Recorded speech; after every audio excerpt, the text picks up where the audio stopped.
What's going on, YouTube? Good evening. What's going on, Dan? Daniel Kurz, welcome, welcome. Hope you guys are having a good evening. It's midnight on the East Coast, 9 o'clock here on the West Coast, and I thought we would just jump on here and chat for a little while, see how you guys are feeling as you're nearing the holidays and all of the craziness that comes with that, especially if you're getting ready to possibly go off to federal prison. So we'll give you guys a few minutes to join in, and we'll just kind of see where everybody's at. Have a nice, relaxing night. Hopefully you guys are trying to calm down. I thought about doing this video because I remember when I was getting ready to go to prison, and as holidays would roll around, anxiety and sadness, depression, a lot of that would start to kick in because, you can't really think of anything else other than getting ready to go to prison and leave your family to the unknown. So that's why we're doing this tonight. So we'll give you guys a few minutes to join us. Hopefully you guys can all make it. And if nobody makes it, I understand. It's late, and this is out of the norm for us. We don't do these. We probably should do some more late nights. Maybe you guys got a cup of tea, decaffeinated tea. Hey, Matt. We got Matt Garver joining us tonight. Matt's a new addition to our team over here at Federal Prison Time with RDAP Dan. He's our new editor and camera guy. He's here local, and he's actually right across the border over in Idaho. Thanks, Matt, for joining, man. Appreciate it. Hi, Ann. How are you? From Costa Rica. All right. Hi, Dan. It's Jay from New York. The Angry. Oh, we got a lot of people. I'm serving 24 months at Lompoc, California. How much time will I do? Depends, Angry. Are you qualifying for RDAP? Do you know?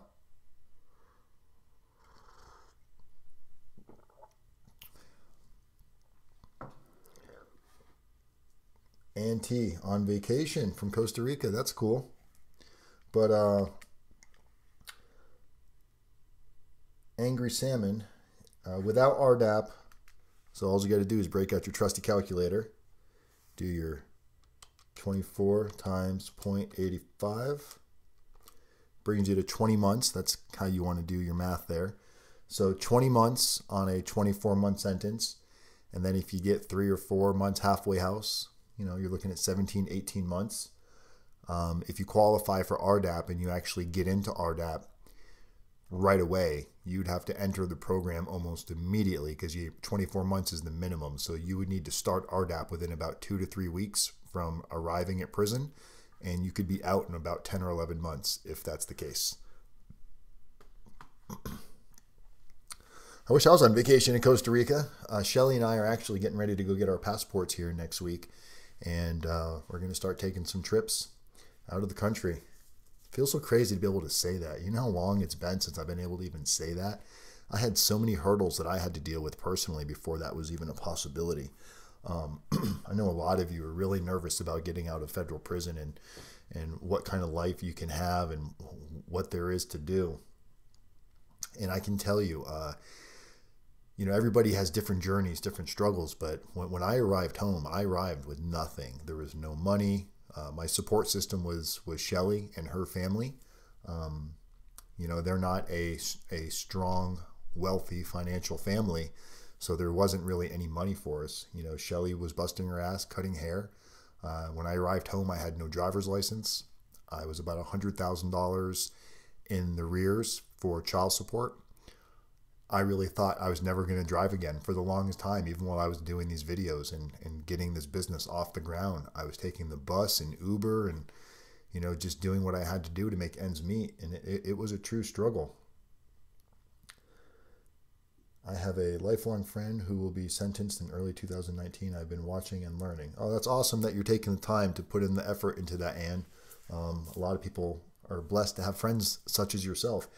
Something else I wanted to talk to you guys about tonight, and maybe some of you can help me with this.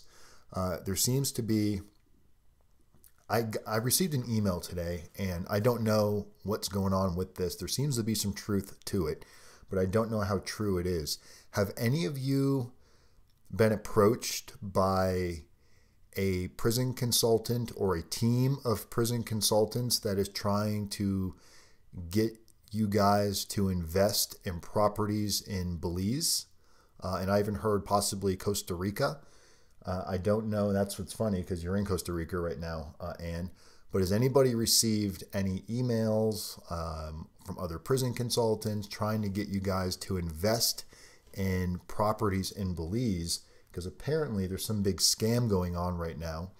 And from my understanding, there may be a couple of prison consultants involved. I'm not sure who they are. I have an idea from what I've been told, but I don't want to mention any names until I know more. But here's stay away from Belize and Costa Rica investment scams. Let me show you guys the information on, it looks like it was on the FTC website here. So if I can just pop over here for a second, I'll show you guys this. So apparently this guy, Andreas Puke, I guess that's how you pronounce his last name, P-U-K-K-E. And you can see here, I've got it highlighted in orange down here, and see if you see that. It says, according to the FTC, the scam was established by Andreas Puke. They've already received more than $100 million in marketing. Took more than $100 million in marketing. I'm not sure how much money they've raised, but from my understanding, the potential prison consultant that's involved, they may have received financial investments from investors of right around $3 million. So I'm really curious if any of you have heard this. Maybe you received a phone call. I heard it was done through telemarketing. So I'm really curious. I'd love to know who the prison consultant is that it's called Sanctuary Belize.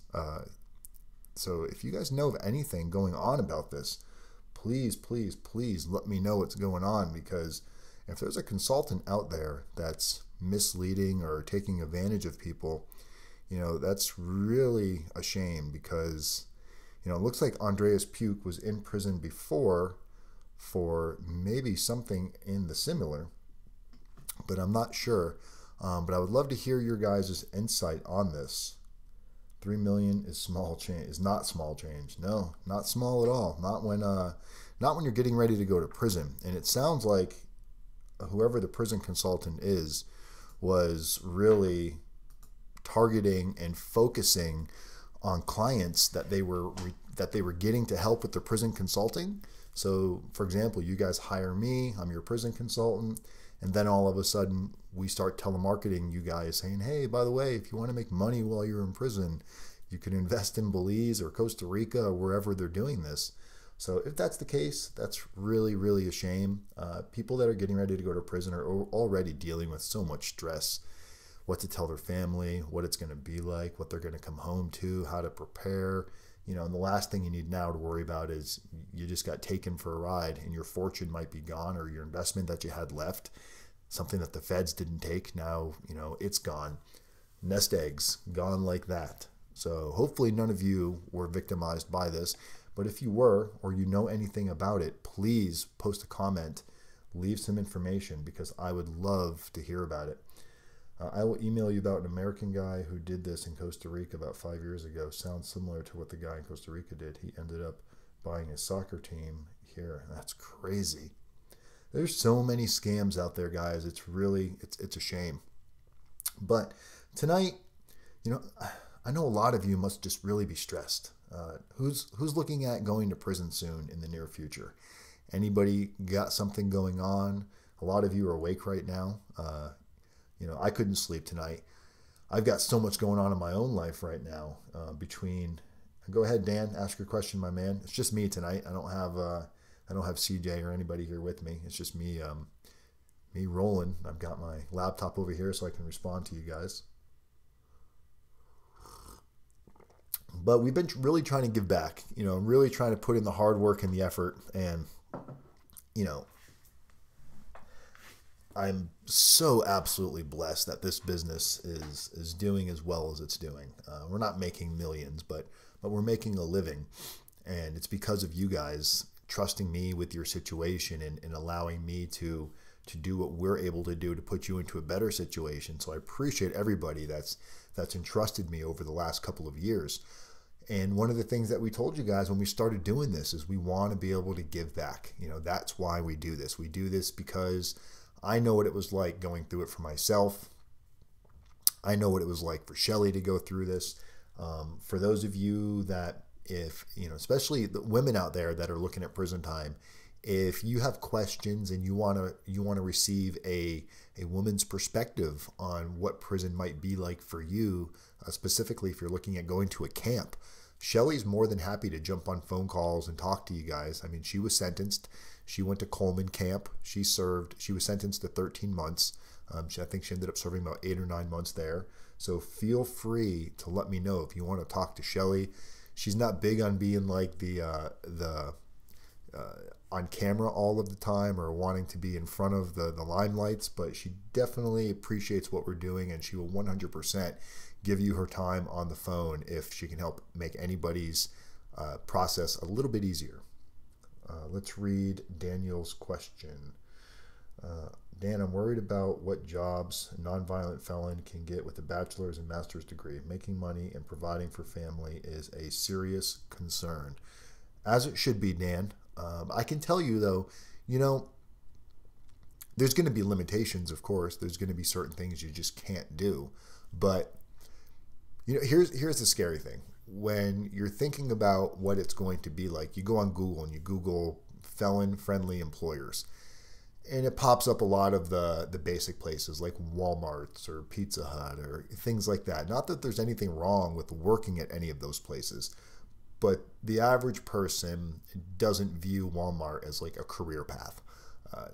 A lot of the career path type of careers that are available, you're not really going to find on the internet. You're going to find by doing your homework, putting boots to the ground, getting out there, talking, putting yourself out there, not putting the thought in your mind that no one's going to hire you.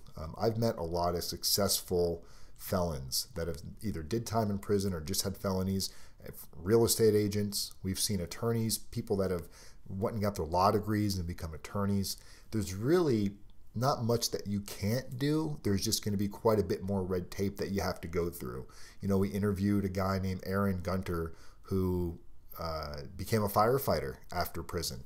Was it a struggle? Yes, but he made it. He's no longer a firefighter by choice. He had a better career opportunity. But there's all types of opportunity, Dan. You just really have to make a list of like what your skill sets are.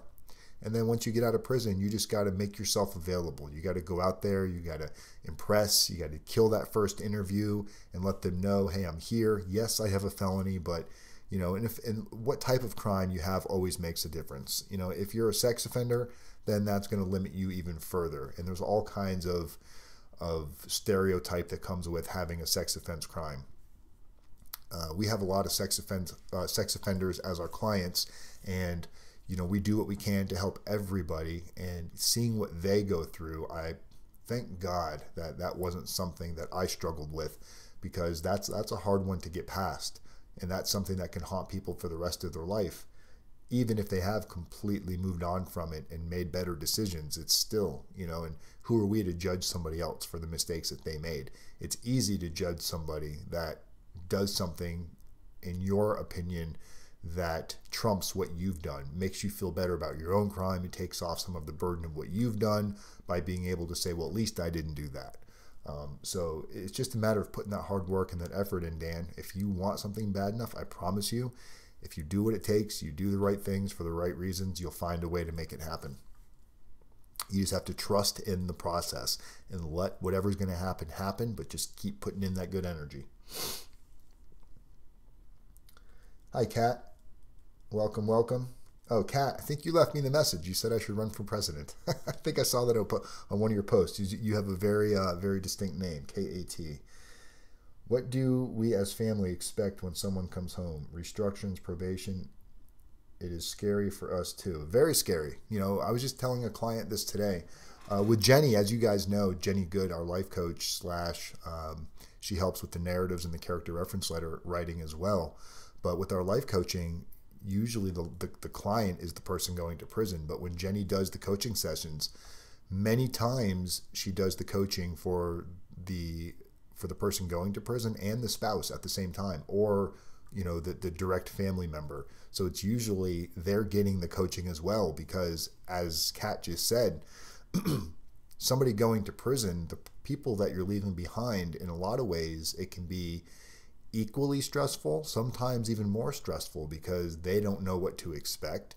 They're left taking care of everything. You're going off to prison, you're probably going to a camp or a low security.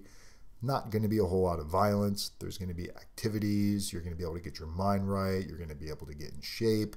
You're going to start taking classes. Maybe you're getting into RDAP. You're doing all of these things to better yourself while your family is left home to take care of bills, children, keeping up the house. I mean, you name it, groceries, just all of these things that we take for granted, that usually a household is combined of two people taking care of all of this. And usually one person takes care of certain things and the other person takes care of other things. Now that person, in addition to taking care of what they're used to, now they're adding a bunch of uncertainty to things they've never done before. So it really does create quite a whirlwind. So be very grateful for the people that you have that are in your corner, for the people that are either going to be waiting for you, for the people that are there right now. Make sure you show some appreciation to them, because we tend to get caught up in our own feelings. We tend to dwell and think of how sad this is, and I can't believe I'm going to prison, and a lot of pity party, playing the victim sometimes, not even meaning to. And it can put a lot of stress on the other party, because they're in their mindset, they're like, well, I'm going through a lot, but I don't want to burden you because you're already getting ready to go to prison. So the last thing I want to do is burden you with all of my own stress. Well, if you don't burden them with your stress now, what's going to happen is when you see them in prison, getting in shape, walking the track, listening to music, taking classes, a little resentment's going to start to spill out, and it could get out of control to where separation could be in the cards. And we do see a lot of people. We just had one of our clients just sent us an email that his wife left him. No notice, nothing, just up and gone. So make sure you're being very, very grateful, thankful, and appreciative for the people that are there with you right now. I think you can qualify. RDAP Dan, I think you can qualify before you self-surrender. I missed something there, Ann. What was the question above that? Let's see. You have time to get an RDAP, then prayers for you. Dan, I'm worried. Shelly is very cool. Thank you, Dan. What do you mean I have time, Ann? Angry, I can tell you. You're probably asking, I think we're talking about RDAP with Angry. You have a very limited window to get into RDAP. My suggestion to you, Angry, would be, if you know where you're going, if you already know, I think you said Lompoc. Did you say you're going to Lompoc, Angry? If you can let me know. I think you said Lompoc. Now, Lompoc does not have RDAP in the camp. So if you're going to Lompoc and you're going to the camp, you're not going to be able to take RDAP because they no longer have it at Lompoc.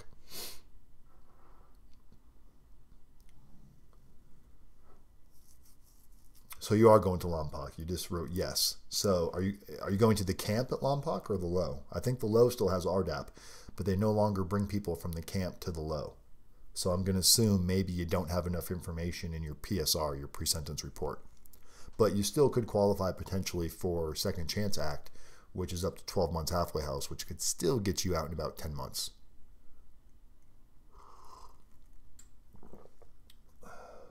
Oh, you are going to the low. Okay, so RDAP is a possibility. So my suggestion to you, Angry, and this is one of the services we do for our clients, so I'm giving you some free gold nuggets here.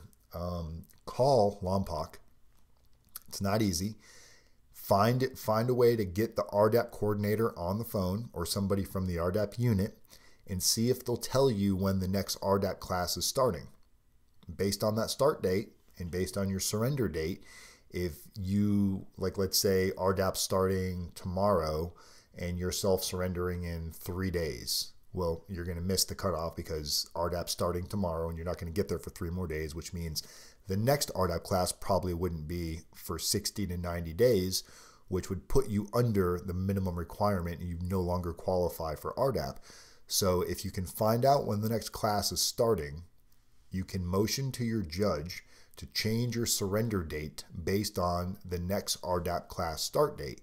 And we do that for clients all the time. So it is a very successful way to get to prison to improve your odds of getting into the program in time. So that would be some free advice for you on a late night with RDAP Dan.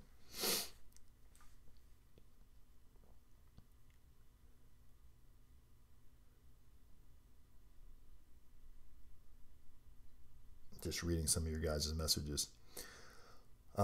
Yeah, so we've been, back to what's been going on with me.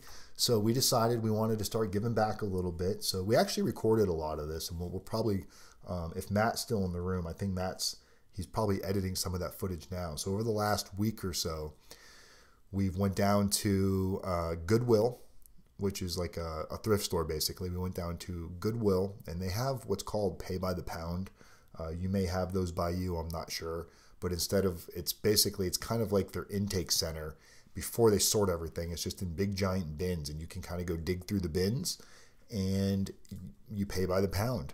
So we bought quite a bit of warm clothes. Remember, I live here in Spokane, Washington, Eastern Washington. It's very, very cold here in the wintertime, and there's quite a few homeless people out on the street. So we went and bought tons of warm clothes. We took them to a laundromat, and we did our research. We even found a laundromat that every Wednesday they do free laundry for the homeless. So we brought the laundry to the laundromat on that Wednesday at 5:15, and they allowed us to go in there. They gave us the quarters. We were able to wash all of this laundry. So we washed everything. We dried it all, so everything's clean. Don't want to give anybody any diseases or anything. Then we packed it all up in suitcases. We went downtown, and we just kind of hung out for a while. We ended up running into another group that was doing something similar, a big church, and we kind of teamed up with them. Well, we interviewed a few people that are living on the street, kind of got their take on like why they're there, how they got there, if they ever plan on leaving.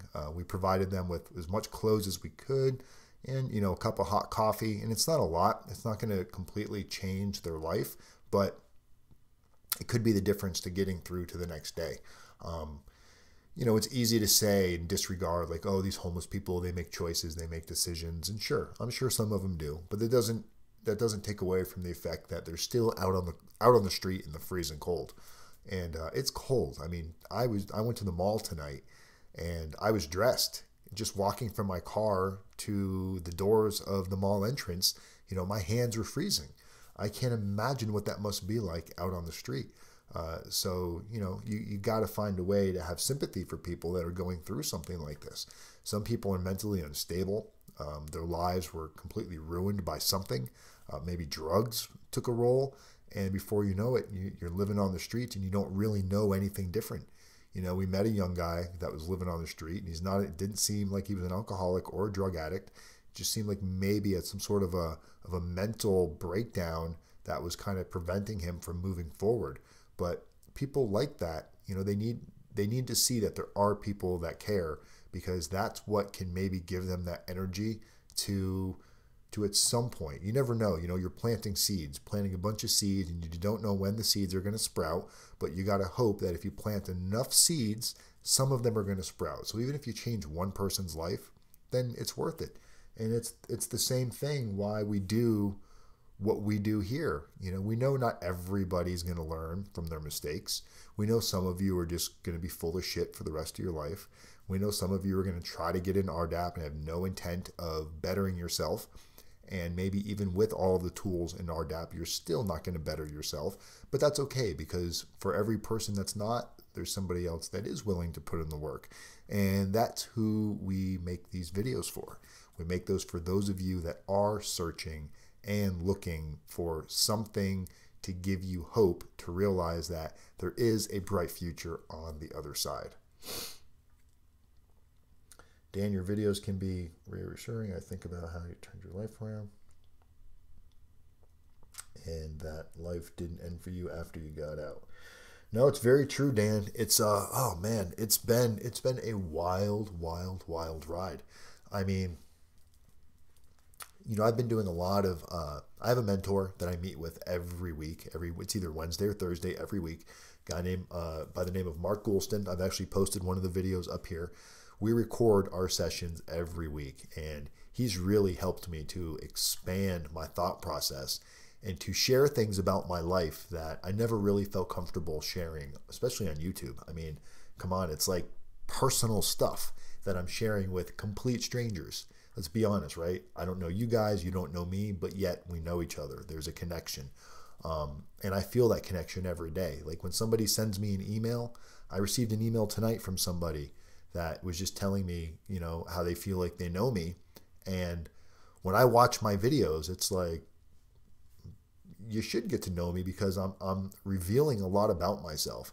Some of the things that I haven't revealed yet were out of fear, just because I'm in a competitive industry that's comprised of white collar prison consultants who, you know, come at it with this approach that they're really trying to help the white collar individual, and so am I. I want to help the white collar individual just as much as the blue collar individual. But the difference is, my background is not white collar. I didn't grow up with a white collar life. My parents divorced when I was at a very young age. My parents were older. My father was in his 60s when I was born. So I lost my father when I was 16. He was 77 when he passed away. I was 16. My mother, by the time I was maybe 19 or 20, my mother had developed dementia and Alzheimer's. So she was kind of like just out of sorts. I didn't come from money in my family. We had a nice house when I was very, very, very little. And once my parents split up, I was around 8 or 9 years old. And, my mother moved to a trailer park. I grew up for a portion of my life from a young age to my early teens, living in a mobile home trailer park in South Florida. And I was very embarrassed by that, very ashamed. I felt like this is crazy. I don't want to live here. I don't want people to know that I live here. And now that I've dove into this world of prison consulting by accident, just by sharing my own insight and stories and what I've gone through, now I have people that are worth millions of dollars looking to me for advice. And I feel like, man, if they knew where I came from, would they still trust me? Would they judge me differently? And it's created a lot of conflict in my own mind, because the whole point of doing this YouTube channel and sharing stories with you guys, yeah, it's great that I can have a business and make money out of it, but I do it because I get to express myself. I didn't do a lot of expressing at a young age. I bottled up a lot of stuff and held it in. And I think that's why I acted out in such a stupid manner, making some really horrible decisions through my life over and over again, and burning bridges, destroying friendships, destroying relationships. I don't want to do that anymore. So lately, I caught myself feeling very conflicted, like I was stuck between a rock and a hard place. Like I want to share those things with you guys because I think it's what makes my channel different and unique from other people. So I think it doesn't matter where you come from. And the problem is we put these limits on ourselves. My mentor said I should start the trailer park tour and start going to trailer parks and talking to kids about, hey, this doesn't have to be your life. If you're happy with this life and this is all that you want, that's great. But don't think you're trapped. Don't live in an environment and think there's nothing better for you because society tells you you're white trash or you're trailer trash or you're any other color trash. When you grow up in a different environment than somebody that was more fortunate, it's easy to play a victim and say, well, this is the hand I'm dealt. This is what I'm supposed to do. I'm supposed to, live in a double wide trailer, get a pickup truck. Budweiser is supposed to be like on display on my kitchen table. And it doesn't have to be that way. It was something that I never accepted internally, even as a kid. I always felt somehow I'm going to find a way out of this. And I just never stopped until I got to a point where I realized, am I doing it for the right reasons? Am I doing it to impress people? Why? And I finally got to a point where I don't care anymore. If I lived in a trailer park, I think I could be happy in a trailer park.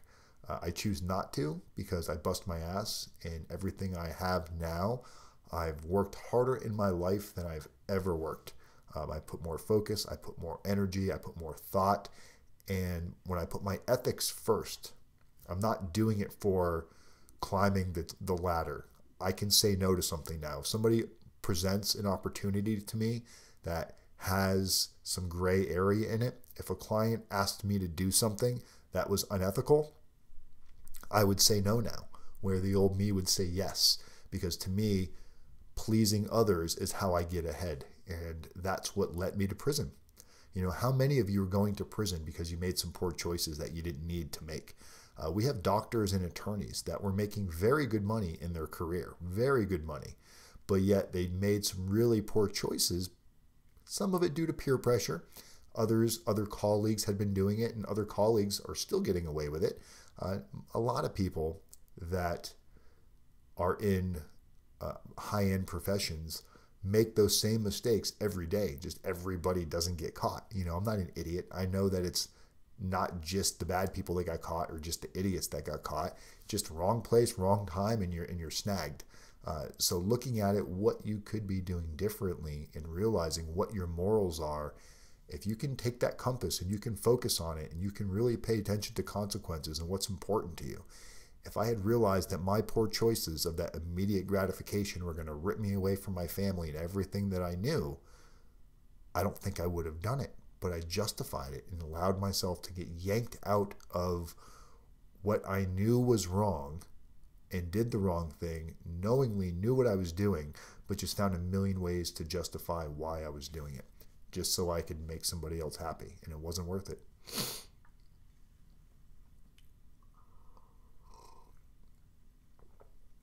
Now, let me read some comments. We got a decent amount of people. You guys are all up late tonight, a bunch of night owls. So Tismarin is something I am dealing with every day, but I put my time into enjoying the time I have with my two daughters. I've been positive in having a support group, having someone to talk to. Yeah, that makes a big difference. You know, really surrounding yourself with positive people that are uplifting, but at the same time, people that you don't, just because they're good-spirited, you also want to make sure you're surrounding yourself with people that are going to call you on your bullshit, people that are going to tell you what you need to hear versus what you want to hear.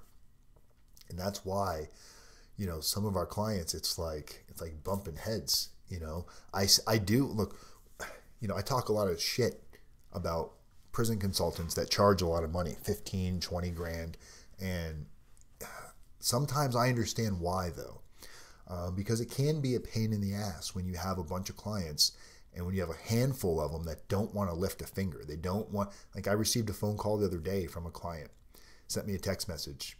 I was actually in Yakima. I was on a small vacation with Shelly, seeing her family. And the client's like, Dan, I haven't heard from you in a while. I don't know what's going on. And, you know, nothing's happened yet. So I'm like, okay, that doesn't sound right. Maybe we dropped the ball. Maybe I missed something. You know, I'm human. Maybe I could have made a mistake. So the software we use for our tracking all of our clients, we have a CRM, a client relation management tool that we can use that shows like what needs to happen, who's waiting for letters, who's waiting for character references, who's waiting for their PSR, who needs a substance abuse. I mean, it shows everything, dates, everything. So I immediately pulled them up, and it syncs right with my phone, so I can pull it up on my iPhone. And he hasn't sent us anything yet. He hasn't sent us his letters, nothing. We sent him samples. We sent him. So when we do our personal narrative and our character reference letters, when we help you with that, one of the things that we do is we send you a series of questions. I think it's something like 25 or 26 questions. And you're required to answer each question with the form of like a paragraph to make sure that we can get the substance of your story. And once you're done answering all of those questions in a paragraph format, we're able to then take your answers and help craft your personal narrative. And then we do the same thing for your friends and family that are going to be writing your character reference letters. So when I spoke to him and said, you haven't sent us. I said, where are you at with your personal narrative? Well, I haven't got a chance to do it yet. I said, well, where are you at with your character reference letters? Well, my friends they haven't done them yet. Okay. So really what it came down to is he wasn't mad that he hadn't heard from me. He was starting to feel stress because he kept putting it off. So this is something that most of you might be able to relate with, including myself. I relate with this. Procrastination. When you know you're supposed to do something, and let's say you're supposed to call and check your taxes, or you're supposed to call and sign up for something, or you're supposed to take the trash out, whatever it is, and you put it off, you put it off, you put it off, you know you're supposed to do it, and then eventually you get overwhelmed and anxiety starts growing because you know you're not dealing with it. And now you've got a bunch of little things that you need to deal with to the point where you blow up and you end up taking like an entire day to go do all of these things, and you have to put everything else off just to get through those things, and you're frustrated. So I think in that situation, he vented towards me, and I called him out on it. I said, look, it's a two-way street. Your phone works the same way my phone does. I have no missed calls from you. I have no text messages. And I definitely don't have your draft of your narrative. And I don't have your draft of your character reference letter. Here's what we're not as prison consultants. We are not babysitters. I'm not here to coddle you and pat you on the back and tell you it's all going to be okay. You're paying me money to help you advance your situation. The problem is just by paying money doesn't make the problem go away. By you paying money, it doesn't poof, a magic wand appear and allow me to make it all better for you. You should have learned that doesn't work when you hired your attorney. I remember hiring my attorney thinking I just paid a ton of money to this guy. He's going to come in. He's going to do all of these things. Maybe he'll be able to make this go away. He's going to come fight off the federal government. And I had to find out the hard way that that's not at all how it works. Now, my attorney did a really good job, but it wasn't what I was expecting. My expectations were completely different. Once I realized what it really was, I was kind of let down thinking, oh, this is horrible. I'm still going to prison? And I think that's the mindset that people sometimes have when they might hire a prison consultant. We can't make your letters perfect if you don't put in the work. And there's way more to what we do than letters and getting into RDAP and processing going over your PSR and prepping you for that and second chance. That's all great. Everybody wants to serve a shorter sentence. I get it. Everybody wants to get in RDAP. I get it. But all of this time that you guys have between now and sentencing, you have this amazing opportunity to do what so many other people in the same situation as you never had an opportunity to do because they didn't know. They didn't know what a difference these things can make. Building your mentor group, getting out and speaking to students, going to meetings.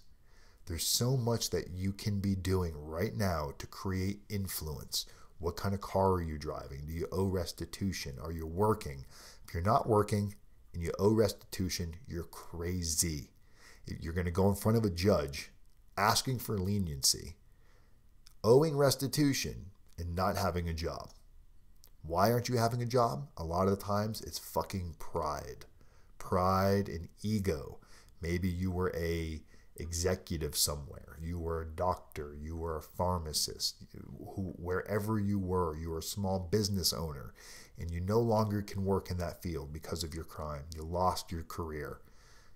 Now you're waiting, and maybe you don't need money. You got money sitting in the bank, or you've got enough in savings, or your family's got money, so they're paying your bills, and you're sitting here waiting and waiting and waiting. Go out and get a job. I don't care if you're flipping burgers, bagging groceries. Do something, because when you get in front of that judge, and that judge asks you, what have you been doing with your time?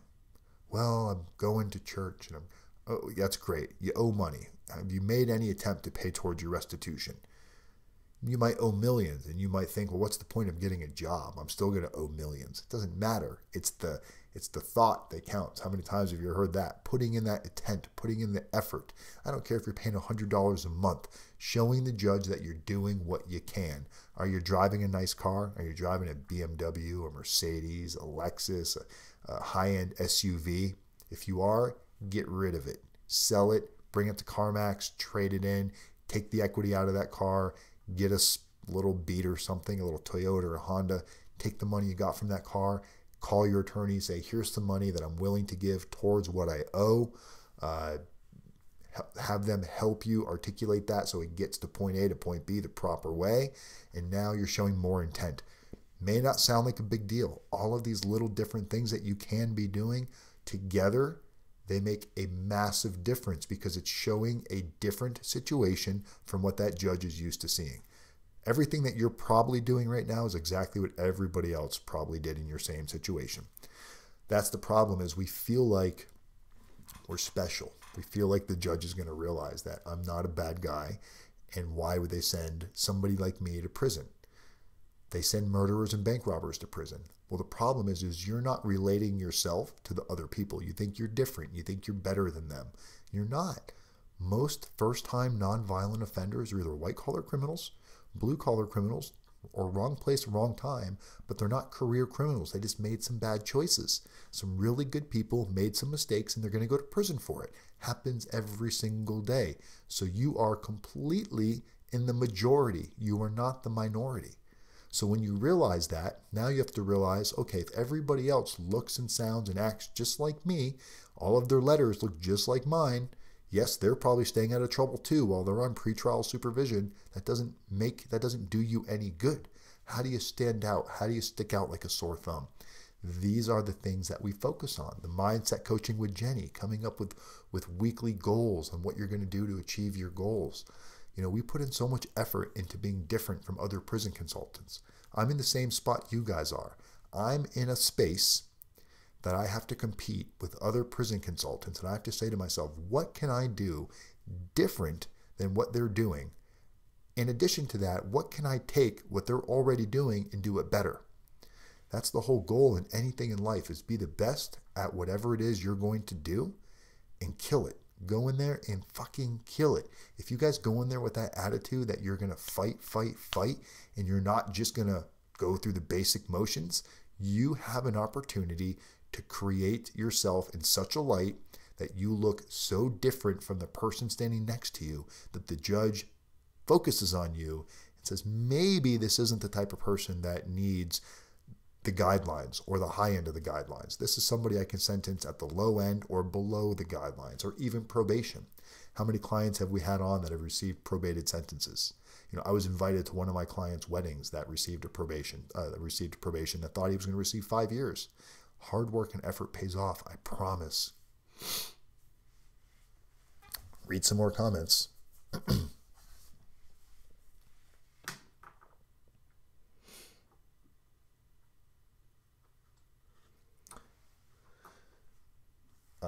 Tasmiring, I'm probably butchering your name. I'm not sure how you pronounce that name. Tasmirin. That's great. But, you know, going to groups, that's community as method. That's realizing that you can't do it by yourself. We're better together. We're stronger as a group. Trying to handle it by yourself and hiding in the dark because you don't want other people to know, that's when the anxiety builds. So I'm very glad to hear that you're taking that serious and you're involving yourself in groups, because sharing is caring, and people really will care when you open up and share. When I was 19, I made a bad financial decision. That was in 1970s. A detective was going to charge me with a federal felony. Cat Hall, he was not religious when he went in. Now he quotes the Bible. I don't know about that one. So, Kat, let's talk about that one. So basically what Kat's saying is, prior to prison, her loved one wasn't religious at all. Now that he's in prison, Bible thumping away, found God, holy roller, whatever you want to call it. What happens is there's nothing wrong with that. It's actually a good thing, because the same thing kind of happened to me. When I went to prison, I was not religious at all, and I'm much more religious now than I've ever been. But when you're at your lowest and you finally give in, you finally throw in your hands, you throw in the towel, and you say, fuck, I do need help. Wherever that help comes from, wherever, in whatever form, whether it's the Bible, whether it's Tony Robbins, whether it's Quran, whatever it is, you're finally fueling that something. You're allowing yourself to trust in something else other than just you. So giving in to that, giving up realizing that you can't do it by yourself, that you need help, not allowing yourself to stay closed off any longer. Religion is what your friend, I don't know if it's your boyfriend, husband, family member, but religion is what is allowing them to heal.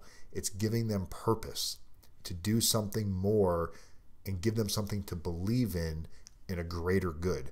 So religion comes in so many forms, guys. Whatever your thoughts are on religion, just realize that to everybody, it can mean something different, but in most cases, it gives somebody a positive outlook to push forward. And that alone is worth it to me. Religion has helped me so much. So is positive self-talk, positive self-help, mentoring.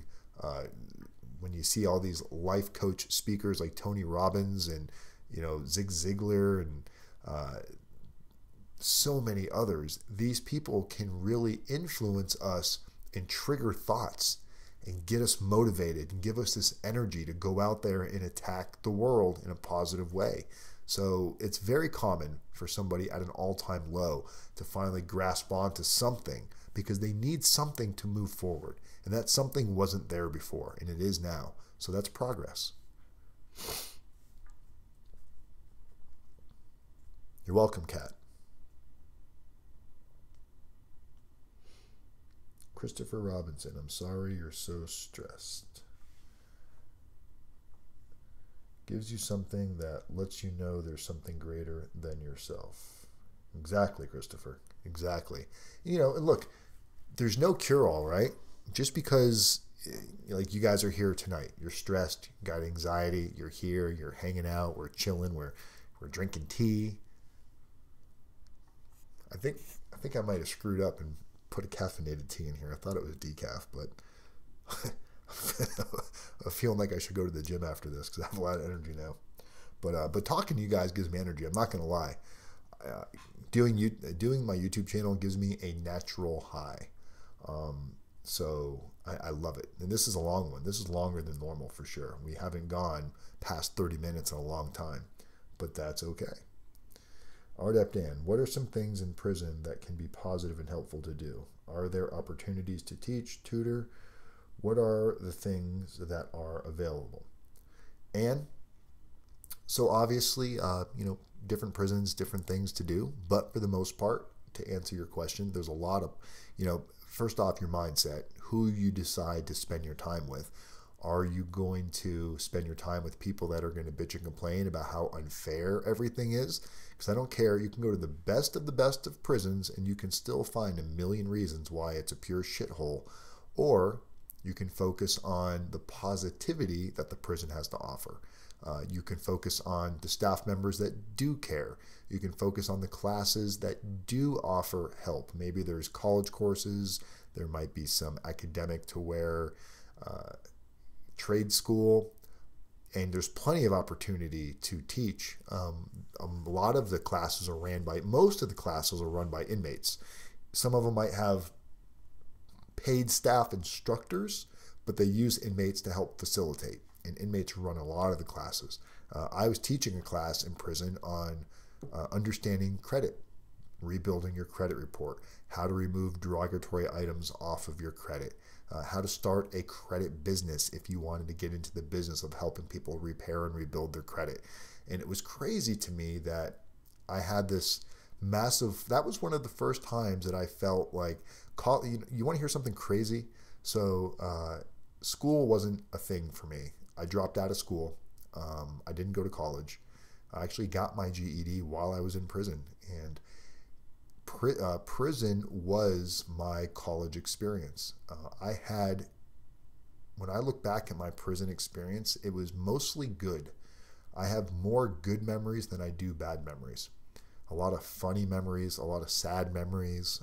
When people would leave, when I left prison, I was a little bit sad because I was leaving some of these people that I've lived with for such a long time. And we became like brothers, family. It felt bad leaving them behind, especially the ones that still like 10, 15 years to go. Prison for me was a good, positive experience. Other people that are at the same place will tell you what a shithole it was. I chose to have a mindset that this is not going to be the end of my life. Yes, I'm locked up here, but my mind is free as ever. I've never felt freer in my mind. I was disconnected from all technology, minus like the Inmate computer system and the phone, but Facebook and, social media didn't exist. Cell phones didn't exist. None of that stuff was there. You had to use your time and find something to do to keep yourself busy. And what do you choose to do? Are you going to go play cards? Are you going to go gamble? Are you going to go watch endless hours of TV? Are you going to, go work out the entire time? I chose to do a little bit of everything. I was well balanced. I spent a lot of time in the library, in the education center. I spent a lot of time prepping for the classes that I was teaching. I spent a lot of time exercising and working out. I did watch TV, but I limited it to just my free time, what I called free time. Like during the weekend, me and a group of guys, we would get together, we would order food together off commissary. Everybody would get different items. One of us would buy this, the other guy would buy that. We'd bring it all together. We'd make nachos, we'd make pizzas, we'd make burritos, we'd make cakes, and we would pig out on like a Friday or a Saturday. And then for the rest of the week, we were on our strict routine, which was comprised of RDAP, taking classes, exercising, reading, and for me, facilitating the credit class, and then repeat. All of that and then repeat. And I would do that 5-6 days a week. And then I'd have my one day where I would just go crazy and do whatever I wanted to do within reason, nothing illegal. And that's how I did my time. And a lot of people hated me. I always used to get people that wanted to argue with me. When I first got to prison on my 42-month sentence, I was there maybe 3 or 4 days. And I'm starting to learn how RDAP works. I'm not in RDAP yet, but I'm understanding how RDAP works. I start finding out about halfway house and second chance. I start doing some math. And I'm like, so on 42 months, I could be out of here in 13 months? And 99% of the people are like, that's never going to happen. You're not even going to get in RDAP. You're not going to get halfway house. Your time is too short. This and that. Don't even try. And I'm looking at it going, well, maybe you're right. And I think I even said that. I said, maybe you're right, but I'm still going to try. Oh, you just don't know yet. Give it time. You'll be just like everybody else, blah, blah, blah, blah, blah. And you know what? I never allowed them to get to me. I immediately started scouring like a cockroach, running around the compound, looking for anybody that had something positive to offer.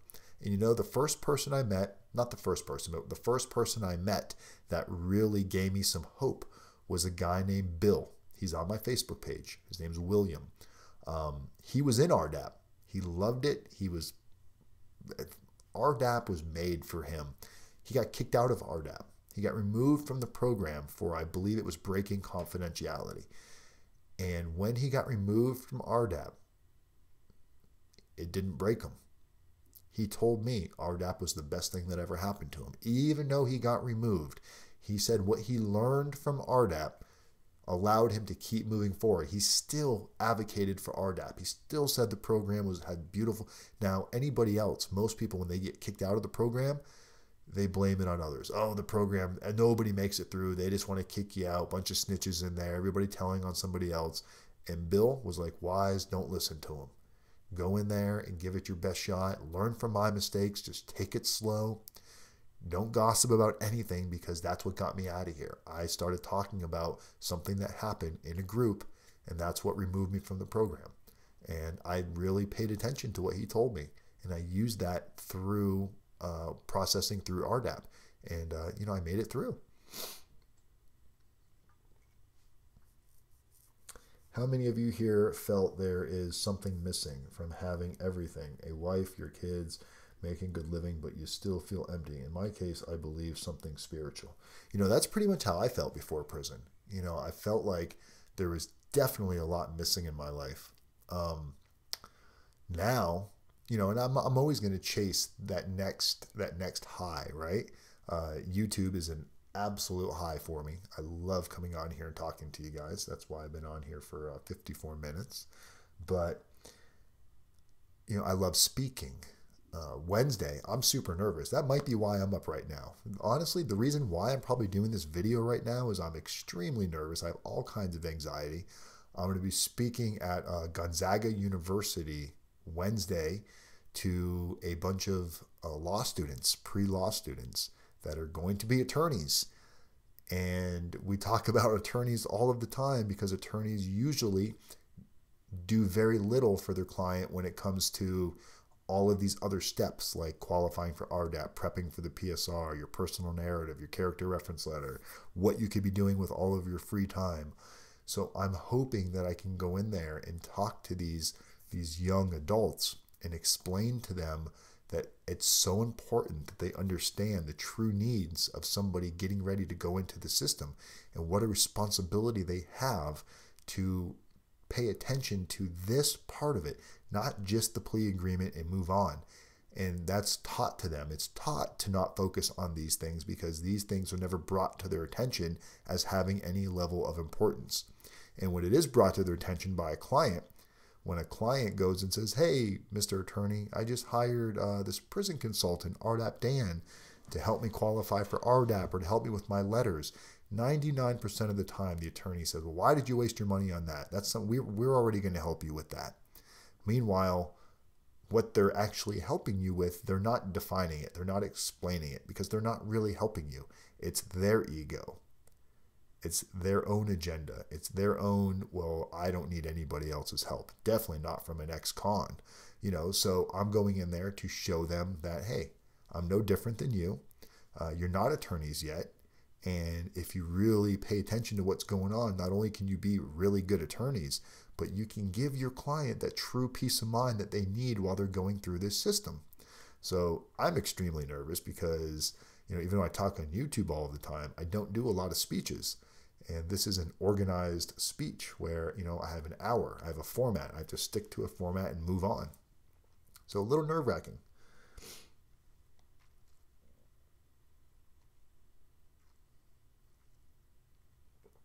Well, you get a high five, man. Thank you for those very, very, very kind words. But other than that, we got a massive documentary that I have the awesome opportunity to be a part of. That actually starts filming this weekend, and it's going to surround a couple of clients of mine and about 30 other co-conspirators that are not clients of mine. But it's going to be a really big deal, and I wish I could tell you guys more, but I just can't. It's a pre-indictment. They haven't even been indicted yet. It's still under federal investigation. They will be indicted. They will go to prison at some point. But I thought to myself when my clients hired me, because they're local. Most of my clients are not local. So when I had these local clients that hired me and I got to know them and actually become really good friends with them, just like most of you, we would probably all get along really good if we were able to kick all of this prison stuff to the curb and not have to go to prison, and we could all just meet up somewhere and go have a cold beer or, pizza and tacos or whatever, go for a walk, go exercise together. We'd probably all really get along. So when these clients hired me and I started meeting them, I got to meet their family. I went to their house and had dinner with them. I said, hey, I would like to video journal your journey. And they're like, well, what do you mean? I was like, well, just like you're struggling, you didn't know what to expect. You're looking on YouTube trying to find answers. It's very rare. There's really nothing out there. There's no information. You don't really find a lot of stories from people that document their story from before they went to prison, before they got arrested, to when they got arrested, to going to prison, and after prison, showing you the whole process, how it really goes through. So they agreed, so I started recording them and then realized it was way outside of my expertise. I wasn't going to be able to do that project justice. So I started reaching out to my mentor, seeing if anybody knew anybody, and we got connected with a videographer who's a small filmmaker out of Seattle, Washington. He had some contacts, who knew some contacts, and before you knew it, a gigantic name who's part of produced a bunch of shows that are on ESPN Sports, and she and her team are going to be flying out this coming weekend, next weekend, to start filming this documentary that we've been working on now for several months. And it's got the opportunity to really show you, not just you guys, but others, that not just bad people go to prison. It shows that good people, if they're put in the wrong circumstances, if they're desperate enough, they can make poor decisions that can completely alter their life for the rest of their life. So hopefully by being able to properly document and demonstrate and illustrate what they're going through and what they're going to go through, can create some sort of a offsetting buzz for the outside world that has no idea, that just wants to judge quickly and say, up, criminals, go to prison, lock them up, throw away the key. There's so much more to it than that. And that's what people don't understand. This pre-trial portion of it, this is the real prison sentence. Prison is going to be okay, unless you're going, to the pen. But if you're going to a camp or a low, what you're going through right now is by far the most severe part of what you're probably ever going to go through. So if that means anything to you, what it should mean is it's going to get easier. It's not going to get harder.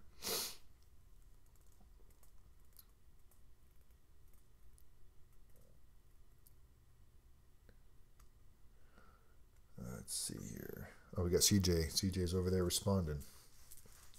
CJ never sleeps either, except for the weekends.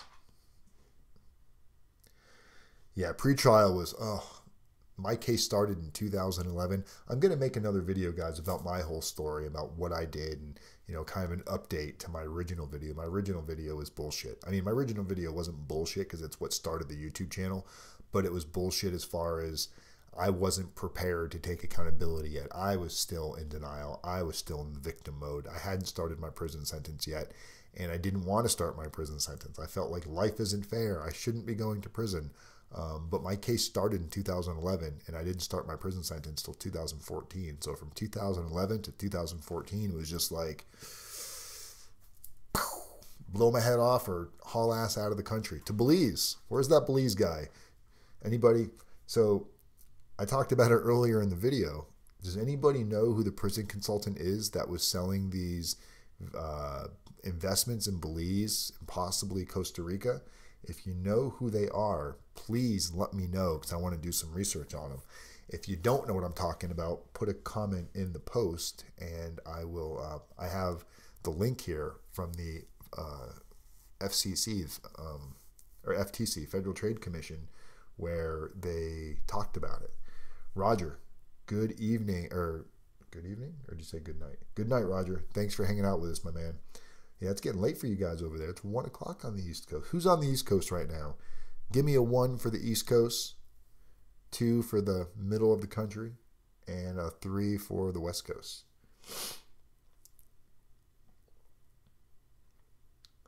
My friend's investigation took about 11 months after FBI raid until indictment, and then trial was 2 years later, was in October, and his sentence is in February, if that helps. Yeah, it's crazy. It's crazy how long it can take. And yes, the more complex, the longer. All right, so you're on the East Coast. You must be tired. Everyone's on the East Coast. It's late here in New Jersey. Daniel, okay, East Coast. I love the East Coast. Florida is my home. New York. I'll be in New York soon. My kids live in New York. My beautiful, pain-in-the-ass daughters live in New York City. Over towards Brooklyn. But yeah, I plan on going to New York and Florida soon, but definitely out of the country. Gonna go get these passports, and I'll definitely be bringing the camera with me. We got a lot of fun video coming along real soon, thanks to our new team member, Matt. I'm tired but stressed. That's why I'm up late. So this is therapy in a way. Yeah, it's therapy to me too. Trust me. I love doing this because it makes me feel good. I still got my RDAP bracelet on. You guys know that this damn thing never comes off. This is the original bracelet that I wore while I was in prison in RDAP. So everyday reminder. And then I got my, in case you guys don't, you guys know what mala beads are? Is anybody a fan of mala beads? But these bring me good luck and positive energy. And, you know, let's be real, fashion statement. So yeah, I appreciate all of you guys for hanging out tonight. I'll try to do more of these late night videos, especially now. It's like dark at 4:30 here over in Washington, and cold and dark. It's a cold, dark night. All was quiet. And then RDAP Dan woke everybody up again.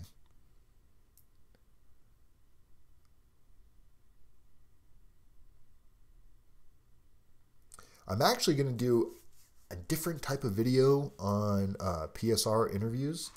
My probation officer, let me rephrase.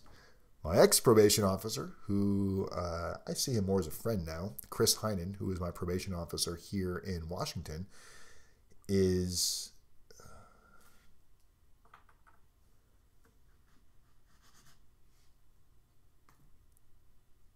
Daniel just shared his emails. If everybody wants to email Daniel, share his email. But my probation officer, ex-probation officer, Chris Heinen, gave me the gentleman's name that does all the PSRs for federal probation here.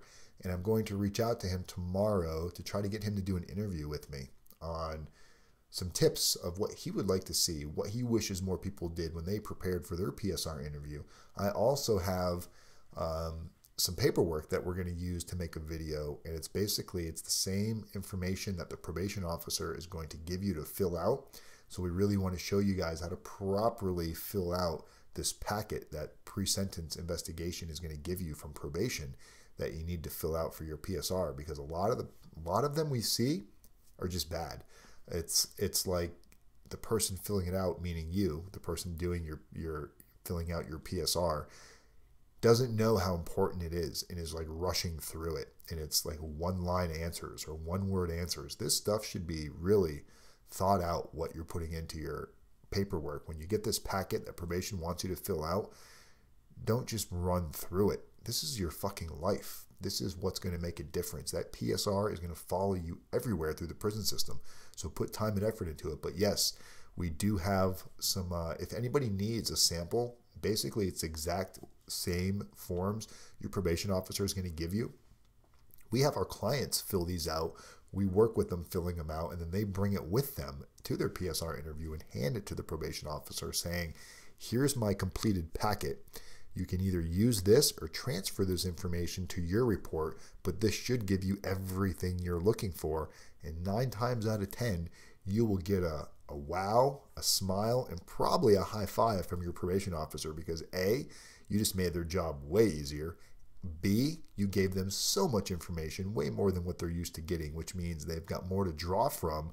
So when they create your actual pre-sentence report, it's not going to be just dry and limited on facts. It's going to have everything that you could possibly want in there, including the most important thing, your personal narrative. Put your personal narrative in your pre-sentence report. If your attorney tells you no, ask them why. Make sure you've got a good personal narrative, though. That's one reason for an attorney to say no.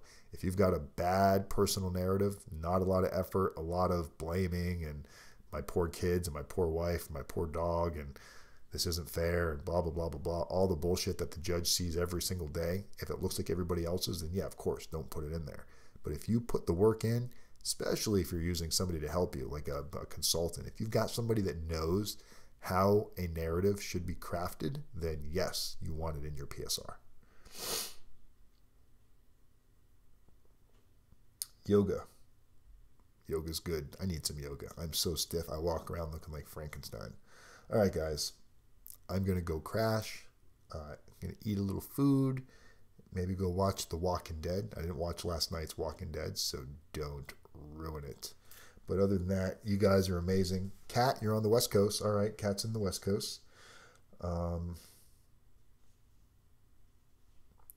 It is very important to mention the victims, Dan. And remember, the victims aren't just the people that you misled. The victims are also your friends and family. They're the ones going through this. So identify who your victims are. Good point, Dan. All right, guys. I really do love you guys. I hope you guys, hope this helped you guys sleep a little bit better, or at least realize that one day at a time, one foot in front of the other, Do things for the right reason. Everything else falls in place. RDAP Dan, you have said this many times, but you had 42 months. How long were you? 13 months. And I did 13 months on my 42. 42 months, my good time brought 6 months off of that. I got a year for RDAP and 11 months federal halfway house. And out of the 11 months federal halfway house, I did 4.5 months on home confinement. So yeah, I killed that shit. All right, guys. I love you guys. Have a great night. RDAP Dan, Federal Prison Time Consulting. People helping people. Community is method. One day at a time. Or one night at a time. Sleep tight, everybody. Don't let the bed bugs bite.